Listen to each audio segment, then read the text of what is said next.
नमस्कार दोस्तों, आप देख रहे हैं किसान फार्मिंग। किसान भाई, आज हम पहुंचे हैं एक ऐसे डेयरी फार्म पर जो काफ़ी शानदार तरीके से चल रहा है और ये डेयरी फार्म भटिंडा के अंदर जो है रामपुरा पुल के अंदर है। यानी इस डेयरी फार्म को आपको दिखाए गए और जो यहाँ पर जो है 70 से ज़्यादा पशु का ये डेयरी फार्म है। और आप देख सकते हैं जो है कैटल के रहने की कितनी अच्छी व्यवस्था की गई है। बच्चों को जो है हर सेक्शन में अलग अलग इनके जो रूम बनाए गए उसमें रखा गया है। और फीड मैनेजमेंट पर भी बात करेंगे, इस डेयरी फार्म का फीड मैनेजमेंट, बाकी मैनेजमेंट और किस तरह से डेयरी फार्म चल रहा है, पूरा डेयरी फार्म आपको दिखाएंगे। इसलिए इस इंटरव्यू को आप पूरा ज़रूर देखें। हमारा नाम निर्मल सिंह, विलेज हमारा फूल टाउन, डिस्ट्रिक्ट बठिंडा, पंजाब ਨੂੰ ਬਿਲੋਂਗ ਕਰਦੇ ਹਾਂ ਅਸੀਂ। ਮੇਰਾ ਡੇਅਰੀ ਫਾਰਮ ਹੈਗਾ 100 ਗਾਂ ਦੇ ਲਗਭਗ ਤੇ 2008 ਤੋਂ मैं शुरू करा सी फार्म। लगातार मैं फार्मिंग करता रहा। डेयरी फार्मिंग का मेरा मेन किता है। ठीक है सर, जैसे मान लिया सर आपने डेयरी फार्मिंग जब शुरू करी तो कितने बीघे में आपने फार्म बनाया और कितने पशु से आपने शुरू किया था?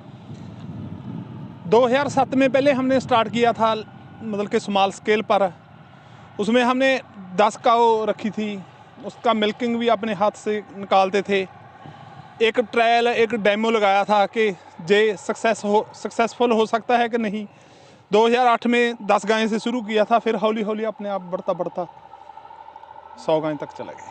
ठीक है सर, जैसे सर अभी हम बात करें आपके जो फार्म पर मिल्क प्रोडक्शन की, तो कितने लीटर दूध देने वाली गायें आपने रखी हुई है और कितना मिल्क प्रोडक्शन आपका एक टाइम का हो रहा है? हमारे पास जो ज़्यादा 65 लीटर पर डे एक काऊ का दूध था, वो कंपटीशन में भी जाती रही है, डिस्ट्रिक्ट लेवल पर और नेशनल लेवल पर भी गई है वो।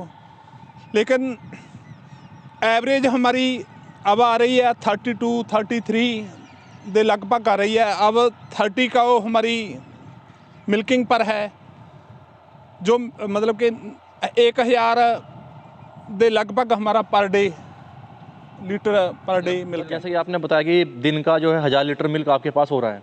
अगर हम कीमत की बात करें तो आप इसको बेचते कहाँ पर है और क्या इसकी 1 लीटर दूध की कीमत आपको मिल रही है? हमारे को दूध की कीमत 31-32 रुपए के लगभग मिल रही है। 31 रुपये 32 रुपये के बीच बीच मिल रही है फैट के हिसाब से। नेस्ले इंडिया लिमिटेड मोगा का प्लांट है नेस्ले का, वहाँ हमारा दूध जाता है डेली। फार्म से ले जाते हो आप? फार्म से, हाँ। हमारे फार्म में पैको लगा है मिल्क चिलिंग सेंटर वाला, वहाँ से हम इकट्ठा कर देते हैं, वहाँ से वो लेकर जाते हैं। ठीक है सर।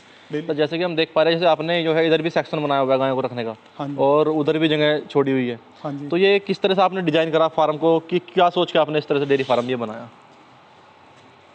ये पंजाब ਦੇ ਵਿੱਚ ਇੱਕ ਐਸੋਸੀਏਸ਼ਨ ਹੈ PDFA, progressive dairy farmer association. ਉਹਨਾਂ ਨੇ ਫਾਰਮਾਂ ਦੀ ਡਿਜ਼ਾਈਨਿੰਗ ਕਰੀ ਹੋਈ ਆ। ਜਿਹੜੇ ਉਹਨਾਂ ਦੇ ਲਾਰਜ ਫਾਰਮਰ ਆ, ਪਹਿਲਾਂ ਵੀ ਸ਼ੈਡਾਂ ਦੀ ਸ਼ੇਪ ਐਂਡ ਤੇ ਗਰੁੱਪਿੰਗ, ਉਹ PDFA ਦੀਆਂ ਜਿਹੜੀਆਂ ਵੀ ਇੰਸਟਰਕਸ਼ਨਾਂ ਹੁੰਦੀਆਂ ਗਈਆਂ ਉਸ ਹਿਸਾਬ ਨਾਲ ਹੀ ਅਸੀਂ ਸਾਰਾ ਕਰਿਆ ਹੋਇਆ। ਜਿਵੇਂ ਫਾਰਮਰ PDFA ਵਾਲੇ ਕਰ ਰਹੇ ਨੇ, ਇਹ ਗਰੁੱਪ ਵਾਈਜ਼ ਮਿਲਡ ਯੀਲਡ ਦੇ ਹਿਸਾਬ ਨਾਲ ਹੀ ਰੱਖੀਆਂ ਹੋਈਆਂ ਗਰੁੱਪਿੰਗ ਦੇ ਵਿੱਚ ਗਾਈਆਂ। मतलब सर जैसे दोनों तरफ गायें हैं तो दोनों तरफ ये अलग अलग रखी हुई है? हाँ हाँ, अलग अलग रखी हुई है। जैसे जैसे ज़्यादा दूध वाली जो 40 प्लस एक ग्रुप में है, 30 प्लस 35 प्लस एक ग्रुप में है, 25-30 प्लस एक ग्रुप में है जी। तो कम दूध वाली उधर है। ठीक है सर। बकरे सर अगर इनके फीड मैनेजमेंट की बात करें तो आपका जो फीड मैनेजमेंट है वो कैसा है, उसके बारे में बताइए आप।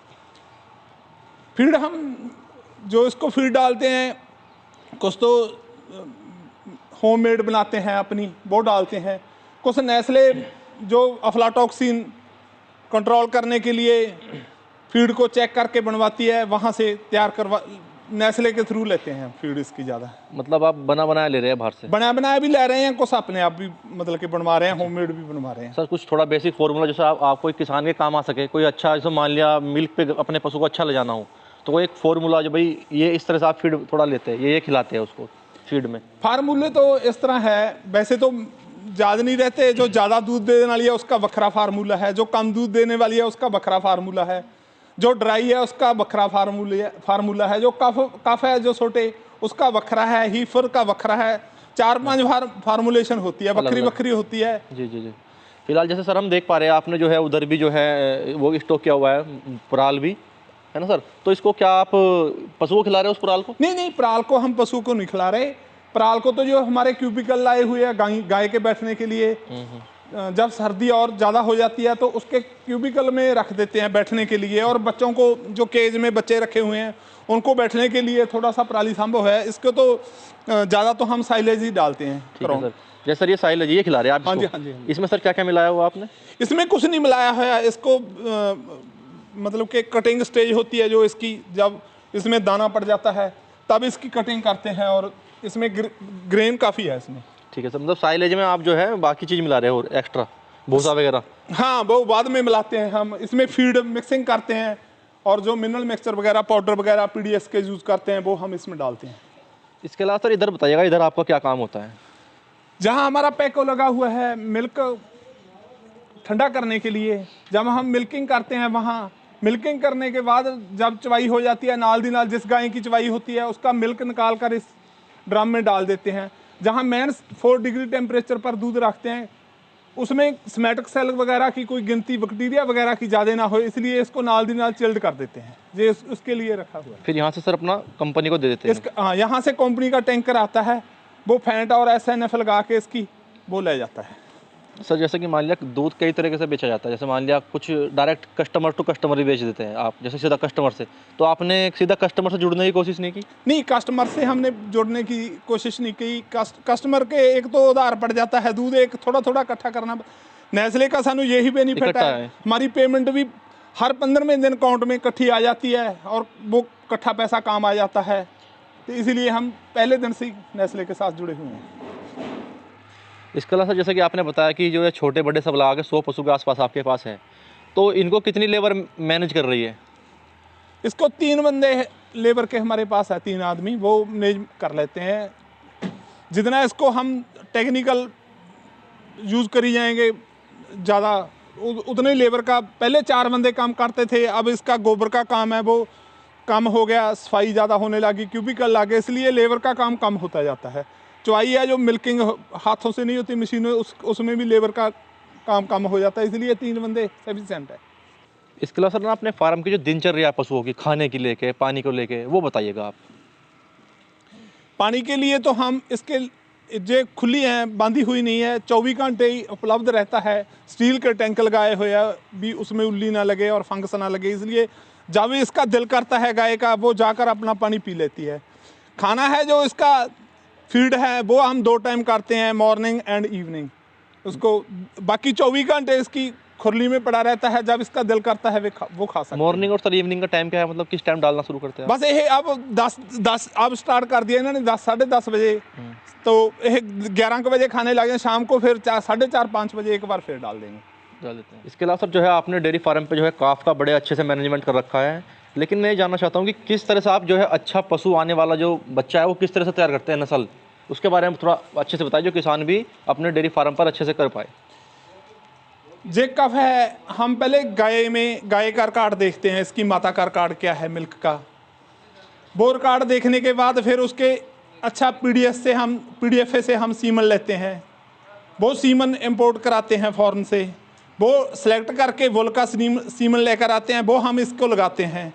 फिर जब ये गाय उधर ओपन में होती है, ब्याई जाती है, तो इसके बच्चे को 1-2 दिन गाय का दूध पिला के 1 दिन फिर हम इस केज में ले आते हैं। फिर 3 महीने इसको केज में रखते हैं, और 2.5 किलो दूध सुबह, 2.5 किलो दूध शाम को, और कला फीड खिलाते हैं। 3 महीने के बाद फिर केज से निकाल देते हैं, इससे इसकी परवरिश होती है। तो सर शुरू में इनको दूध के साथ साथ आप क्या देते हैं प्रोटीन मोड खाने के लिए? इसकी जो फीड है, मोस्टली फीड आती है कफ के लिए, अडवर्ट ब्रांडेड कंपनियों की आती है, वो डालते हैं इसको। कभी दूसरी कंपनी की डाल देते हैं, कभी दूसरी की डाल देते हैं। ठीक है सर। सर जैसे कि हम देख पा रहे हैं जो ये काफ है, कितने दिन का ये हो गया है, और क्या उम्मीद मान रहे हैं कितने लीटर मिल्क की ये गाय बनेगी? ये फास्ट जे कफ है, कम से कम कोई 1.5 महीने का है, कोई 2 महीने का है, बस 3 महीने बाद निकालना है इसको। बार महीने का भी होएगा, कोई 1.5 महीने का होएगा। इसकी कम से कम जो इसकी मदर है वो कोई 45 लीटर दूध दे रही है, कोई 50 से। मतलब कि फर्स्ट लैक्टेशन में 35-40 के लगभग होंगे दूध। इसके अलावा सर ना जब आपने सभी गायों के और बच्चों के जो है टैगिंग भी की हुई है कान पे, तो ये आपने क्यों की हुई है, इसके बारे में और बताइए। जे टैगिंग तो हमने एक तो जो आगे जैसे 2010 लिखा है, वो तो सन आ गया, अभी 2000 में इसका बर्थ हुआ है 2020 में। और जो पीछे है 10 में, मतलब कि 10 नंबर इसका बच्ची का दो पहले 9 पहले पैदा हुई है, इस साल में 10वीं ये है। और इसका प्रॉपर रिकॉर्ड है जो इससे जब तक रखेंगे हमारे पास, इसका प्रॉपर रिकॉर्ड सारे रिकॉर्ड में यही रहेगा। ये प्रॉपर रिकॉर्ड रखने के लिए ही रखते हैं। क्या है जिससे आपको पता रहे उसके 2010 वाले बच्चे के रिकॉर्ड में क्या चल रहा है, क्या चल रहा है, कब उसको क्रॉस कराना है, क्या बिल्कुल, है ना। इसके अलावा सर जैसे कोई फार्मर नया फार्मर डेयरी के बिजनेस में आना चाहता है तो वो किन किन बातों का ध्यान रखे और जो घाटे की तरफ ना जाए, थोड़ा इस पर अपना एक बार तजुर्बा शेयर करिएगा किसानों को। जो भी फार्मर डेयरी के कित्ते में आना चाहता है, पहले तो उनको मतलब कि इसकी ट्रेनिंग है 45 दिन की, 15 दिन की डेयरी विभाग है, हर एक स्टेट में होती है।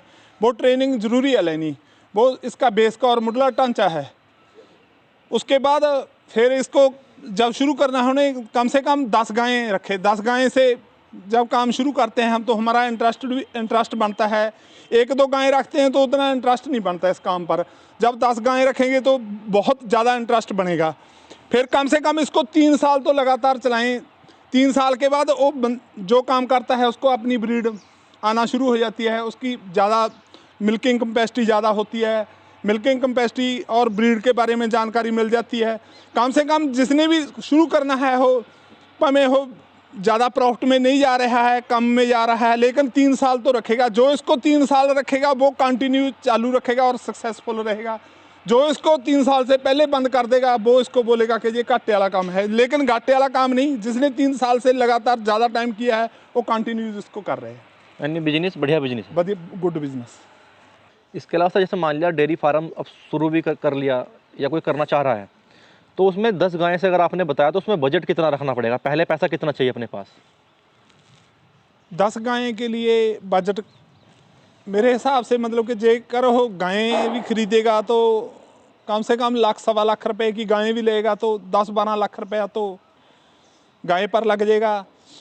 5 लाख रुपए उसका सेड और दूसरे सामान, मतलब कि 15 से 17 लाख रुपए में उसका काम जे पहले चल सकता है। इसके अलावा सर जैसे कि आपने जो है ये जो कवर वाला जो शेड बनाया हुआ है, इसका एक तो आप जो है साइज बताइए कितना साइज का है और कितने पशु इसमें रख सकते हैं?